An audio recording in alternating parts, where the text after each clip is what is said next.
Elokuun 17. päivä tehdään suomalaista urheiluhistoriaa.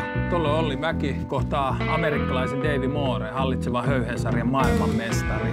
Te voitte olla varmoja, että tullaan tekemään kaikkemme, että mestaruus jää Suomeen. Sä voisit nyrkkeillä kameralla. Julma ilma.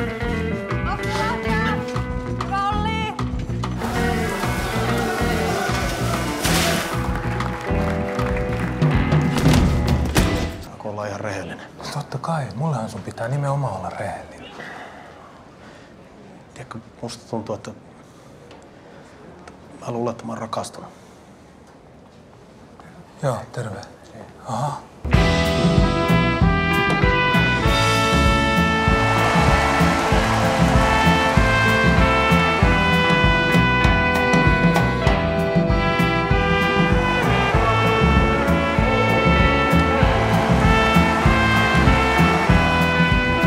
Tälleen jatketaan.